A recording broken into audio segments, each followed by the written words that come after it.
প্রধানমন্ত্রী তারেক রহমানের সভাপতিত্বে বুধবার ১৩ মে সকালে সচিবালয়ের মন্ত্রিপরিষদ বিভাগের জনপ্রশাসন সভাকক্ষে জাতীয় অর্থনৈতিক পরিষদের নির্বাহী কমিটির একনেক এক গুরুত্বপূর্ণ বৈঠক অনুষ্ঠিত হয়েছে। বৈঠকে দেশের অবকাঠামো ও আর্থসামাজিক উন্নয়নের লক্ষ্যে ১৬টি বড় প্রকল্প অনুমোদনের জন্য উপস্থাপন করা হয়। এসব প্রকল্পের মধ্যে সবচেয়ে আলোচিত ও কৌশলগতভাবে গুরুত্বপূর্ণ হল পানি সম্পদ মন্ত্রণালয়ের আওতাধীন পদ্মা ব্যারেজ প্রকল্পের প্রথম পর্যায়। জানুয়ারি ২০২৬ থেকে জুন ২০৩৩ পর্যন্ত বাস্তবায়নযোগ্য এই মেগা প্রকল্পটি মূলত দেশের দক্ষিণ পশ্চিমাঞ্চলের ২১টি জেলার মানুষের অস্তিত্ব রক্ষার এক মহাপ্রকল্প। বাংলাদেশের পানি সম্পদ ব্যবস্থাপনায় এই ব্যারেজ একটি নতুন মাইলফলক হতে যাচ্ছে।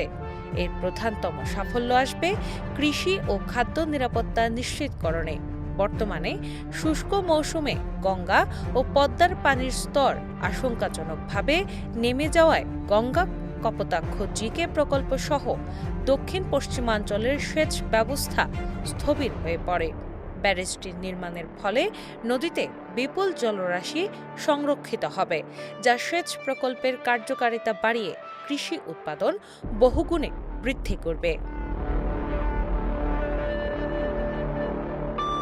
পরিবেশগত দিক থেকে এটি সুন্দরবন ও উপকূলীয় অঞ্চলের জন্য এক আশীর্বাদ। উজানের পানি প্রবাহ কমে যাওয়ায় বর্তমানে লোকালয় ও সুন্দরবনে সমুদ্রের লোনা পানি ঢুকে পড়ছে, যা জীববৈচিত্র্যের জন্য চরম হুমকি। পদ্মা ব্যারেজ থেকে মিঠা পানির প্রবাহ বৃদ্ধি পেলে লবণাক্ততা নিয়ন্ত্রণে আসবে এবং উপকূলীয় কৃষিজমি মরুভূমি হওয়া থেকে রক্ষা পাবে। এছাড়া পরিকল্পিত নদীর ড্রেজিংয়ের মাধ্যমে নৌপথের উন্নয়ন ঘটবে, যা পণ্য পরিবহনে সাশ্রয়ী ও পরিবেশ বান্ধব বিকল্প তৈরি করবে। রাজনৈতিকভাবে এটি বর্তমান সরকারের একটি বড় নির্বাচনী প্রতিশ্রুতির বাস্তবায়ন, যা জনগণের আস্থাকে আরও সুসংহত করবে। বিশাল এই কর্মযজ্ঞের যেমন বিপুল সম্ভাবনা রয়েছে, তেমনি কিছু প্রাকৃতিক কারিগরি ঝুঁকিও বিদ্যমান। বিশেষজ্ঞদের মতে, ব্যারেজ নির্মাণের ফলে নদীর স্বাভাবিক প্রবাহ বাধাগ্রস্ত হয়ে ভাটি অঞ্চলে পলি জমার হার বেড়ে যেতে পারে।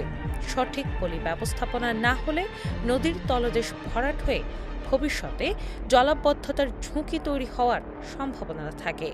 এছাড়া বিশাল জলাধার তৈরির ফলে স্থানীয় মৎস্য প্রজনন ও জলজ বাস্তুসংস্থানে সাময়িক নেতিবাচক প্রভাব পড়তে পারে।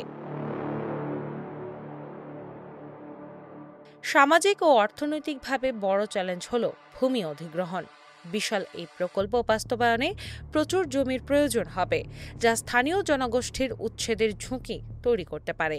পাশাপাশি আন্তর্জাতিক নদী প্রবাহের রাজনীতি ও ভারতের সাথে পানি বণ্টন চুক্তির বিষয়টি অত্যন্ত সংবেদনশীল। পর্যাপ্ত পানির প্রবাহ নিশ্চিত না করে ব্যারেজ তৈরি করা হলে শুষ্ক মৌসুমে এটি প্রত্যাশিত সুফল দিতে ব্যর্থ হতে পারে।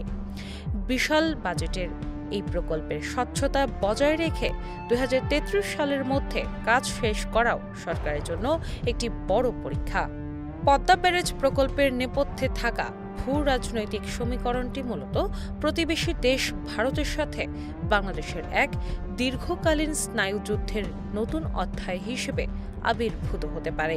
যেহেতু গঙ্গার প্রবাহ নিয়ন্ত্রিত হয় ভারতের ফারাক্কা বাঁধের মাধ্যমে, তাই উজানে ভারতের একক আধিপত্য এই ব্যারেজের কার্যকারিতাকে শুরুতেই বড় ধরনের ঝুঁকির মুখে ফেলে দিচ্ছে।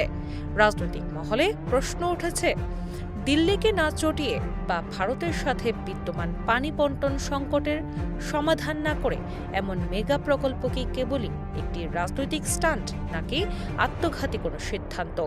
সমালোচকদের মতে, ভারত যদি শুষ্ক মৌসুমে পানি প্রবাহ আটকে দেয়, তবে হাজার হাজার কোটি টাকার এই ব্যারেজ একটি প্রাণহীন কংক্রিটের কঙ্কাল ছাড়া আর কিছুই হবে না।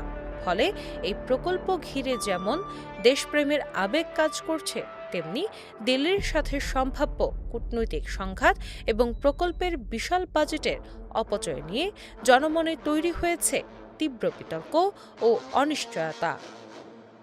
দিনা ইসলাম, বাংলা বাজার পত্রিকা।